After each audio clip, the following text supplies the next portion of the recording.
ሰላም ጤና ይስጥልኝ እንደምን ቆያችሁ ከቻናል 1 ቴሌቪዥን የሚተላለፍላችሁ የዜና ሰዓታችን ላይ ትገኛላችሁ ከሀገር ውስጥና ከውጭ ያገኘናችሁ መረጃዎች ወደ እናንተ እናደርሳለን ዜናዎቹ የመራውራችሁ ቆይታ ማድረገው እኔ ፍራታ ጥላው ነኝ መልካም ቆይታ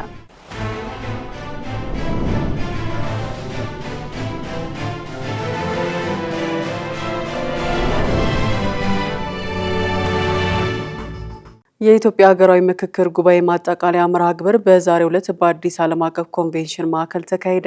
ታህሳስ 2014 ዓ.ም የተቋቋመው የኢትዮጵያ ሀገራዊ ምክክር ኮሚሽን ባለፉት 4 ዓመታት ስራውን ሲሰራ ቆይቷል። ከማህበረሰብና ተቋማት የተወከሉ 4000 ተመካካሪዎች ከሐምሌ 8 ቀን 2018 ዓ.ም ጀምሮ ዋናውን ሀገራዊ ጉባኤ ሲያካሂዱ ከርመው በዛሬው ዕለት የጉባኤ ማጠቃለያ ስነ ስርዓት ተካሂዷል።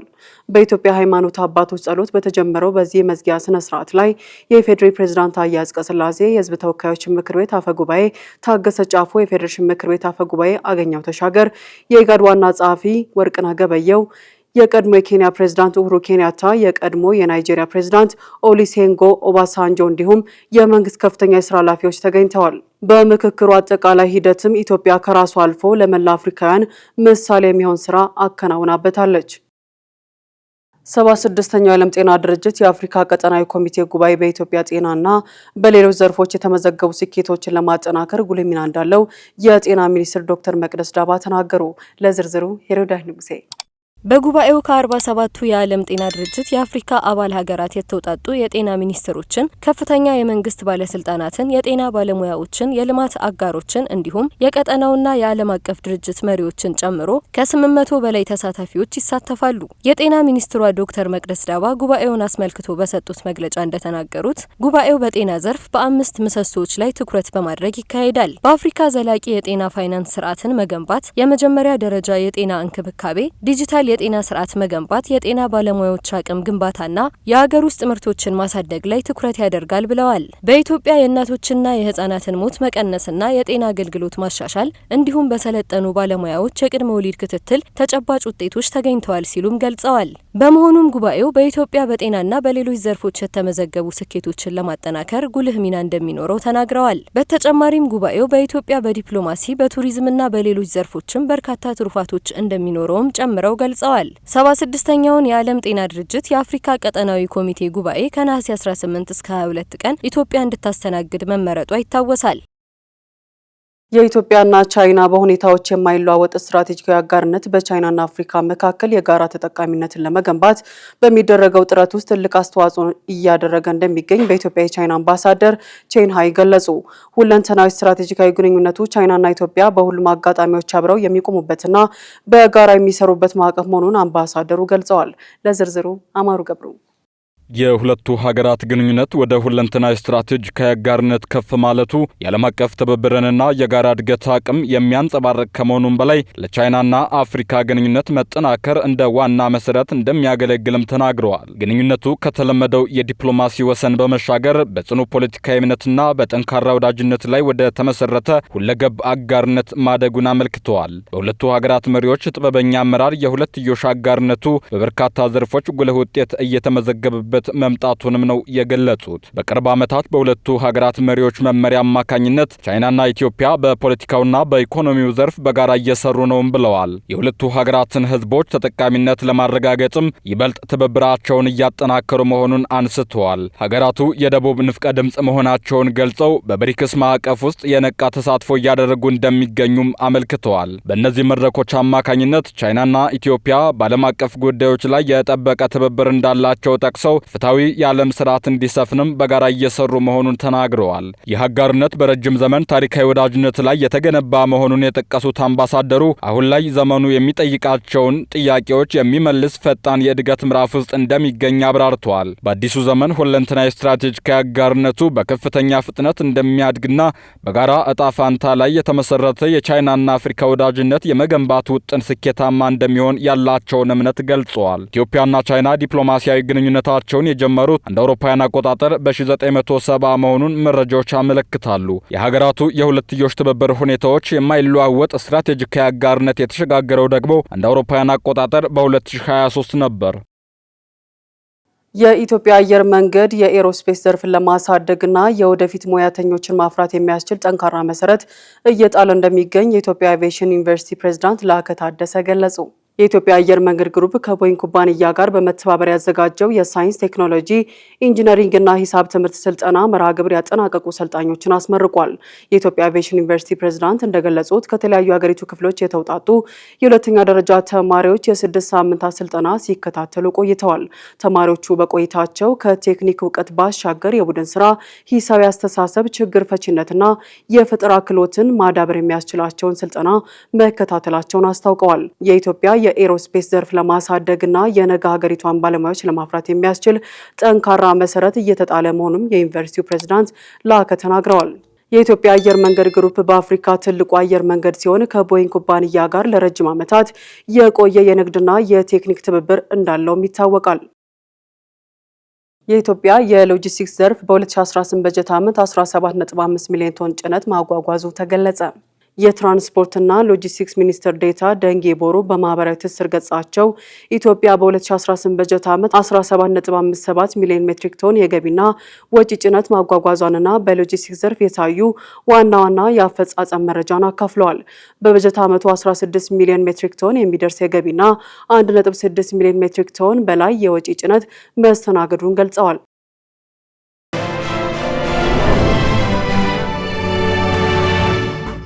እየተከታተላችሁ የምትገኙት ከቻናል 1 ቴሌቪዥን የሚተላለፍላችሁ የዜና ሰዓታችን ነው። አሁን ደግሞ ከውጭ ወዳገኘናቸው መረጃዎች አልፋለሁ።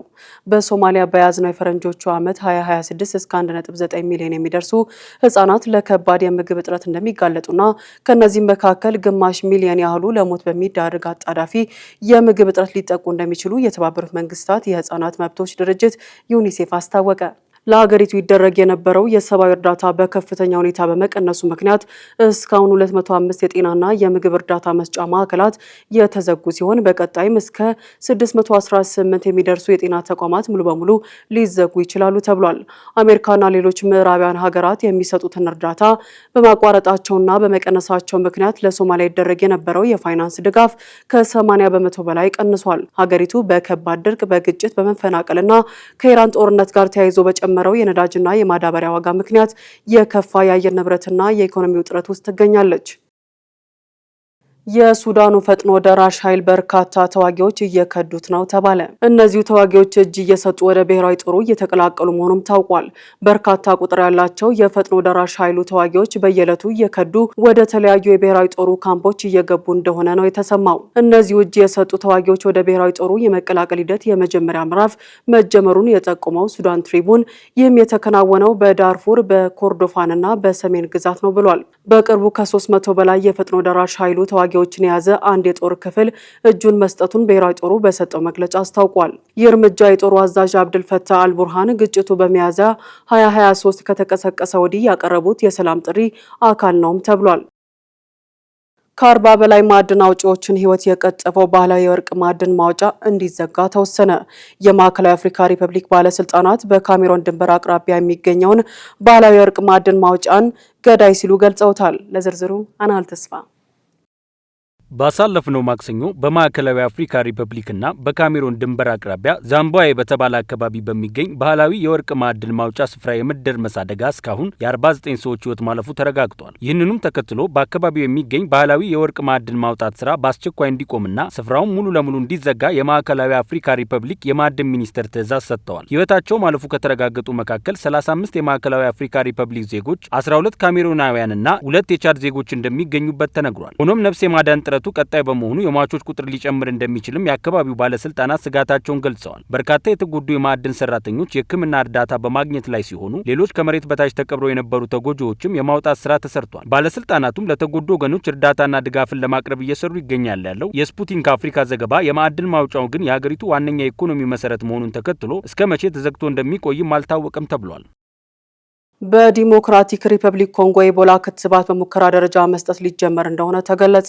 በዲሞክራቲክ ኮንጎ የተሰራጨ ያለው ቡንዲ ቡጊዮ የኢቦላ ዝርያን በመከላከል ረገድ ክትባቱ ምን ያህል ውጤታማ እንደሆነ ለማወቅ ሙከራው በቅርቡ የሚካሄድ ይሆናል።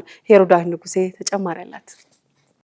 ኤርቬቦ የተሰኘው ክትባቱ ዛየር የሚባለውን የኢቦላ ዝርያ መከላከል እንደሚችል ተገልጿል። አሁን የተከሰተውን ቡንዲ ቡጊዮ የተባለውን የኢቦላ አይነት የሚከላከል ክትባት ግን የለም። ኢቦላ በሰሜንና ምስራቅ ዲሞክራቲክ ኮንጎ በከፍተኛ መጠን እየተሰራጨ እንደሚገኝ የዓለም ጤና ድርጅት አስታውቋል። ወረርሽኙ በሀገሪቱ ታሪክ እጅግ የከፋ እንደሆነም ይፋ አድርጓል። ወረርሽኙ መነሳቱ ይፋ የተደረገው ከ3 ወራት በፊት ሲሆን እስካሁን 2500 ገደማ ሰዎች ሞተዋል። የዓለም ጤና ድርጅት አስተባባሪ ጁሊያን ሃሪንስ እንደተናገሩት ግማሽ ያህሉ ሰዎች የሞቱት ባለፉት 20 ቀናት ነው። በሽታውን ለመከላከል ከሚደረገው ጥረት በላይ ወረርሽኙ በፍጥነትና በስፋት እየተሰራጨ ነው ማለታቸውንም አጃንስ ፍራንስ ፕሬስ ዘግቧል። ሴቭ ዘ ችልድረንስ እንዳለው ወረርሽኙ ከተነሳ ወዲህ ቢያንስ 180 ህጻናት ሁለቱንም ወላጆቻቸውን ወይም አሳዳጊዎቻቸውን በሞት ተነጥቀዋል። በአውሮፓውያኑ ከ2014 እስከ 2016 ባሉት ዓመታት በወረርሽኙ ከ11000 በላይ ሰዎችም ሞተዋል። ቫይረሱ ጥር ላይ መሰራጨት እንደጀመረና በስህተት ወባ ወይም ታይፎይድ ነው ተብሎ እንደታሰበ ተገልጿል። በዲሞክራቲክ ኮንጎ ወረርሽኙ በተነሳበት አካባቢ ያለው ግጭት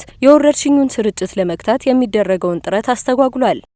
በሩሲያ ዩክሬን ጦርነት ለዩክሬን የወገኑ 35 ሀገራት የመሰረቱት ዩክሬንን ለመደገፍ የፈቃደኞች ጥምረት በመጪው ሰኞ ለምክክር ሊገናኙ ነው። ሩሲያ የጥምረቱ እንቅስቃሴን በአይነ ቁራኛ እንደምትከታተለው አስታውቃለች። ጸጋኔስ ተሰማ ተጨማሪ አላት። የፊታችን ሰኞ ሊከናወን ቀጠሮ የተያዘለትን ዩክሬንን ለመደገፍ የፈቃደኞች ጥምረት የተሰኘውን ስብሰባ የፈረንሳይ የጀርመንና የብሪታንያ መሪዎች በጋራ እንደሚመሩ ይፋ ሆኗል። ቡድኑ ዩክሬንን ጨምሮ 35 ሀገራትን ያካተተ ነው። የሰኞውን ስብሰባ የፈረንሳይ ፕሬዚዳንት ኢማኑኤል ማክሮን፣ የብሪታንያ ጠቅላይ ሚኒስትር ኤንዲ ቡርንሃም እንዲሁም የጀርመን መራሄ መንግስት ፍሬድሪሽ ሜርትስ በጋራ ይመሩታል ተብሏል። በአካልና በርቀት በዲጂታል መንገድ በሚካሄደው የፓሪሱ የሰኞ ስብሰባ የዩክሬኑ ፕሬዚዳንት ቮሎዲሚር ዘለንስኪ እንደሚገኙ የፈረንሳይ ፕሬዝዳንት ጽህፈት ቤት መግለጹን ሮይተርስ ዘግቧል። በስብሰባው ማን በአካል አሊያም በርቀት እንደሚሳተፍ ግን የተጠቀሰ ነገር የለም። የሩሲያ ፕሬዝዳንት ጽህፈት ቤት በበኩሉ በክሬምሊን በሰጠው መግለጫ የጥምረቱን ስብሰባ በአይነ ቁራኛ እንደሚከታተል አሳውቋል። የክሬምሊን ቃል አቀባይ ዲሚትሪ ፔስኮቭ ጥምረቱን የዩክሬን ጦርነት እንዲቀጥል የሚሹ ሀገራት ስብሰባ ሲል ወርፏል። እንደ አውስትራሊያ ስታቲስቲክ ቢሮ መረጃ ዛሬ ከ33 በመቶ በላይ የሚሆኑ አውስትራሊያውያንና አብዛኞቹ አስተዳዳሪዎችና ባለሙያዎች የስራ ጊዜያቸውን የተወሰነ ክፍል ከቢሮ ውጭ ያሳልፋሉ። ቀደም ሲል የኃይል አጠቃቀምና የስራ ቦታ ምቾት የቀጣሪዎች ዋና ጭንቀት የነበረ ቢሆንም ከቤት የመስራት ዝንባሌ ግን ሰራተኞች ለኃይልና ለምቾት ወጪያቸውን በራሳቸው እንዲሸፍኑ አድርጓቸዋል። ጸጋኔስ ተሰማ እንደሚከተለው ታቀርበዋለች። በሲድኒ ዩኒቨርሲቲ የስነ ህንጻ ዲዛይንና እቅድ ትምህርት ቤት የተደረገ ምርምር የቤት ውስጥ የስራ አካባቢ ምቾትና በምርታማነት ላይ እንዲሁም በቤት ውስጥ የኃይል አጠቃቀም ላይ የሚያደርሰውን ተጽዕኖ ለክቷል። የምርምሩ ተባባሪ ፕሮፌሰር ጂንግሱ ኪም እንደተናገሩት ከቤት መስራት በቤት ውስጥ የኃይል አጠቃቀም ላይ የሚያደርሰው ተጽዕኖ እንደየሁኔታው በእጅጉ ይለያያል። ነገር ግን በሲድኒ በሚገኙ መኖሪያ ቤቶች ላይ የተደረገውን የማስመሰል መረጃ በመጠቀም የቤት ውስጥ የኃይል አጠቃቀምና የልቀቶች ጭማሪ ቀደም ሲል ከሚገመተው በላይ አነስተኛ መሆኑን ጥናቱ አሳይቷል። አንድ ሰው ቀደም ሲል ጥቅም ላይ ያልዋለ ክፍልን ወደ ተወሰነ የቤት ቢሮ ቢቀይርና ቀኑን ሙሉ ያንን ቦታ ቢያሞቅ ወይም ቢያቀዘቅዝ የቤት ውስጥ የኃይል አጠቃቀም በከፍተኛ ሁኔታ ሊጨምር ይችላል። በአንጻሩ ግን ስራው ቀደም ሲል ጥቅም ላይ በሚውል እንደ ሳሎን ባሉ ቦታዎች የሚከናወን ከሆነ ተጨማሪ የኃይል ፍላጎት በአንጻራዊ ሁኔታ አነስተኛ ነው። ከቤት ሆኖ መስራት የአካባቢ ጥበቃ ጥቅሞችም ሰራተኞችና ቀጣሪዎች የስራ ህይወታቸውን ሁኔታ እንዴት እንደሚመሩት ላይ በእጅጉ የተመካ ነው። የከተማ እውቅና ዝግጅት ተመራማሪና በአውስትራሊያ ኩዊንስላንድ ዩኒቨርሲቲ ተባባሪ ፕሮፌሰር የሆኑት ፖጃኒ እንደሚሉት ሰዎች የአካባቢ ጥበቃ ጥቅሞችን ለማሳደግ ከሚያደርጓቸው ውጤታማ ነገሮች አንዱ ለቀጣይ ጉዞዎችና ልጆችን ወደ ትምህርት ቤት ወይም ህጻናት ማቆያ ለማድረስና ለመመለስ የመኪና ቁልፍ ከመያዝ ይልቅ እንደ እግር መንገድ፣ ብስክሌት ወይም ኢብስክሌትና የህዝብ ትራንስፖርትን መጠቀም ነው። በተጨማሪም የቤት ቢሮ ቦታ ለሌላቸው ሰዎች የጋራ የስራ ቦታዎችን እንዲጠቀሙ ትመክራለች። አሁን በየአካባቢው ብዙ የጋራ የስራ ቦታዎች አሉ። እንዲሁም ኩባንያዎች በከተማ ውስጥ ያን ያህል የቢሮ ቦታ መከራየት ስለማይጠበቅባቸው ለእነዚህ ዝግጅቶች ወርሃዊ አባልነትን መደጎም አለባቸው። ሌሎች ማህበራዊና ኢኮኖሚያዊ ሁኔታዎችም ግምት ውስጥ መግባት አለባቸው። እንደ ኤቢኤስ መረጃ ከቤት ሆነው ለመስራት የሚመርጡ ሰዎች ተለዋዋጭ የስራ ሰዓት የመከታተል ችሎታ፣ አነስተኛ የትራንስፖርት ጊዜና የቤተሰብ ኃላፊነቶችን ጨምሮ በርካታ ምክንያቶችን ይጠቅሳሉ። ፖጃኒ የአውስትራሊያ ግዛቶች ከቤት መስራትን ለሰራተኞች ህጋዊ መብት ለማድረግ የሚያወጡትን ህግ ሙሉ በሙሉ እንደምትደግፍ ትናገራለች። ይህ በእርግጥ ለማህበረሰቡና ለአካባቢው በጎ ነገር ነው። እነዚህን ነገሮች መለየትም አንችልም። አካባቢውም ሆነ ማህበረሰቡ የሚጠቀሙበትን ሁለንተናዊ ሚዛን መጠበቅ አለብን ይላሉ። ዘገባው የዘጋርዲያን ነው። ተመራማሪዎች በፓሲፊክ ውቅያኖስ በጥልቀት ውስጥ ኦክሲጅን የሚያመርቱ ማዕድናት ወይም ድንጋይ ማግኘታቸውን ይፋ አደረጉ። ማሌት ደመላሽ ዝርዝር አላት። ግኝቱ ከባህር ጠለል በታች ከ4000 ሜትር በላይ ጥልቀት ባለውና ፍጹም ጨለማ በሆነው የውቅያኖስ ወለል ላይ በተደረገ ጥናት የተገኘ ነው። እስካሁን ባለው የሳይንስ እውቀት ኦክሲጅን የሚመረተው በእጽዋትና በአልጌዎች አማካኝነት የፀሐይን ብርሃንን በመጠቀም ብቻ እንደሆነ ይታመን ነበር። ነገር ግን ይህ አዲስ ግኝት ምንም አይነት የፀሐይ ብርሃን በማይደርስበት የባህር በታች ክፍል ውስጥ ኦክሲጅን ሊፈጠር እንደሚችል በማረጋገጡ የቆየውን ሳይንሳዊ አስተሳሰብ ሙሉ በሙሉ የቀየረ ሆኗል። ተመራማሪዎች እነዚህን ድንጋይ መሰል ማዕድናት የጂኦ ባትሪ ሲሉም ሰይመዋቸዋል። ምክንያቱም ድንጋዮቹ በውስጣቸው የያዟቸው እንደ ኮባልት፣ ኒኬልና ማንጋኒዝ ያሉ ማዕድናት እርስ በርስ በመስተጋብር እስከ 1.5 ቮልት የሚደርስ የኤሌክትሪክ ኃይል በራሳቸው የማመንጨት ልዩ የተፈጥሮ ብቃት አሳይተዋል። ይህ በድንጋዮቹ የሚመነጨው የኤሌክትሪክ ኃይል በዙሪያቸው ያለውን የባህር ውሃ ሞለኪል በቀጥታ በመሰባበር ወደ ሃይድሮጅንና ኦክሲጅን እንዲቀየር ያደርገዋል። የኦክሲጅኑን መገኘት በውቅያኖስ ጥልቀት ውስጥ የሚኖሩ የባህር ፍጥረታት ያለ ፀሐይ ብርሃን እንዴት ተንፍሰው በህይወት ሊኖሩ እንደቻሉ ለዘመናት ለነበረው እንቆቅልሽ ግልጽና ሳይንሳዊ ምላሽ መስጠት አስችሏል።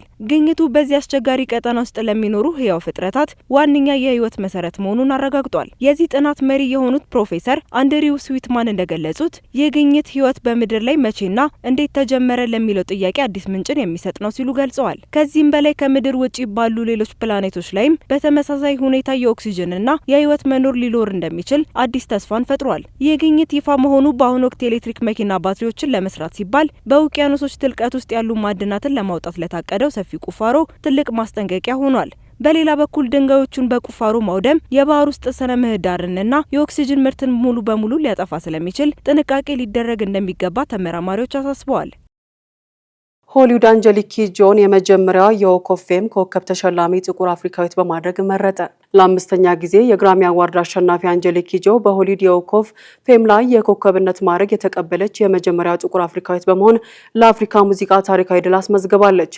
የቤኒንና ፈረንሳይ ዜግነት ያላት ይቺ ድምፃዊት በሎስ አንጀለስ በተካሄደውና የፊልም ኮከቦች እንዲሁም የሙዚቃ ኢንዱስትሪው ታዋቂ ግለሰቦች በተገኙበት ስነስርዓት ላይ አክብሮት ተችሯታል። የግራሚ አዋርድ አሸናፊው አንጀሊክ ኪጆ በሆሊውድ የዎክ ኦፍ ፌም የኮከብነት ሽልማት የተበረከተላት የመጀመሪያ ጥቁር አፍሪካዊት ሆናለች። የ66 ዓመቷ ይህች ድምፃዊት እኛ አፍሪካውያን ለዓለም ምን ያህል እንዳበረከትን አናውቅም፣ ያለኛ በዚች ፕላኔት ላይ ሙዚቃ ሊኖር አይችልም ነበር ብላለች። ኪጆ ለቡድኗና ለቤተሰቧ ምስጋና አቅርባለች። በቤኒን የተወለደችው ኪጆ ከ40 ዓመታት በላይ የዘለቀና 18 አልበሞችን ያካተተ ዓለም አቀፍ የሙዚቃ ህይወትን መገንባት ችላለች። በታይም መጽሔት ከ100 ተጽዕኖ ፈጣሪ ሰዎች አንዷ ሆኗ ከመመረጧን ባሻገር በቢቢሲ ከአፍሪካ 50 ድንቅ አርቲስቶች አንዷ እንዲሁም ዘጋርዲያን በተሰኘ ጋዜጣ ደግሞ በዓለም ላይ ካሉ 100 አነቃቂ ሰዎች አንዷ ሆና ተጠቅሳለች። ነገሮችን በረጋ መንፈስ መውሰድ የውስጥ ሰላምን መጠበቅና ከማንም ጋር አለመከራከር የሰው ልጅ ረጅም ዕድሜ እንዲኖር ያደርጋል ሲሉ የአንድ ክፍለ ዘመን የዕድሜ ባለጸጋዋ ኤተል ካርትሃም ገለጹ። ዓለም በፈጣን ለውጦች፣ የቴክኖሎጂ ምጥቀቶችና በታሪካዊ ማዕበሎች ውስጥ ስታልፍ እሳቸው ግን ሁሉንም በአይን ምስክርነት እያዩ ረጅም ጉዞ ተጉዘዋል። አማሩ ገብሩም እንደሚከተለው ያቀርበዋል። የ117 ዓመቷ ብሪታናዊት ኤተል ካተርሃም በሕይወት ያሉ የዓለማችን ዕድሜ ጠገብ ሰው በመሆን አዲስ የታሪክ ምዕራፍ ጽፈዋል። እኚህ ድንቅ እናት የ117ኛ ዓመት ልደቷን በማክበር ረጅሙን ዕድሜ ያየች የመጀመሪያዋ ብሪታናዊት ሴት በመሆን ታሪክ ሰርተዋል። በነሐሴ 1909 በሃምፕሻየር ተወልደው ከአንድ ክፍለ ዘመን በላይ የተሻገረ የሕይወት ታሪክ የገነቡት ኤቴል በ2025 የብራዚላዊቷ ኤና ካናባሮ ሉካስ ህልፈትን ተከትሎ በሕይወት ያሉ የዓለማችን ዕድሜ ጠገብ ሰው ማዕረግን ተረክበዋል። ይህ ዕድሜያቸው በሰው ልጅ ታሪክ ውስጥ ከፍተኛ ዕድሜ ከደረሱ ጥቂት ሰዎች አንዷ የሚያደርጋት ሲሆን ከ1900 እስከ 1909 ባለው ዘመን ከተወለዱ ሰዎች መካከልም በሕይወት ያሉ የመጨረሻዋ ሰው እንድትሆን አድርጓል። የኤቴል የህይወት ታሪክ የዘመናት የታሪክ መጽሐፍ ይመስላል። በህይወት ዘመናቸው ሁለቱን የዓለም ጦርነቶች አሳልፈዋል። 6 የብሪታንያ ነገስታትን ስልጣን ተመልክተዋል። በ110 ዓመታቸው ዓለምን ያናጋውን ኮቪድ-19 ተዋግተው ያሸነፉ ሲሆን በ116ኛ ዓመት ልደታቸው ደግሞ በንጉሥ ቻርልስ ሳልሳዊ በአካል ተጎብኝተው ታላቅ አክብሮት ተችሯቸዋል። በወጣትነታቸው በብሪቲሽ ህንድ በሞግዚትነት የሰሩ ሲሆን በኋላም ከባለቤታቸው ጋር በጊብራልተርና በሆንግ ኮንግ በመኖር የእንግሊዝኛ ቋንቋ መዋዕለ ህጻናት መስርተው በርካታ ህጻናትን ኮትኩተዋል። የልደት በዓላቸው በሰሪ በሚገኘው የሞሪያን መንከባከቢያ ማዕከል በደመቀ ሁኔታ የተከበረላቸው ሲሆን የማዕከሉ ሰራተኞችም ለወደዱትና ለሰሩት በጎ ነገር ሁሉ እውቅና ለመስጠት ሲሉ የማዕከሉን አትክልት ስፍራ የኢቴል አትክልት ቦታ በማለት በስማቸው ተሰይሞላቸዋል። በፍጥነትና በውጥረት በተሞላው በዛሬው ዓለም ውስጥ ለሚኖረው የሰው ልጅ ኢቴል ለአንድ ክፍለ ዘመን ለዘለቀው ረጅም ዕድሜያቸው ምስጢር የምትሰጠው ምክር ቀላል ግን ትልቅ ነው። ነገሮችን በረጋ መንፈስ መውደድ፣ የውስጥ ሰላምን መጠበቅና ከማንም ጋር አለመከራከር ነው ሲሉ አስረድተዋል። ስትከታተሉ የቆያችሁት ከቻናል 1 ቴሌቪዥን የሚተላለፍላችሁን የዜና ሰዓታችንን ነበረ። ዜናዎቹ እየመራው አብራችሁ ቆይታ ያደረኩት እኔ ፍራታ ጥላውን ነበርኩኝ። ሌሎች የቻናል 1 ፕሮግራሞች ይቀጥላሉ። መልካም ጊዜ።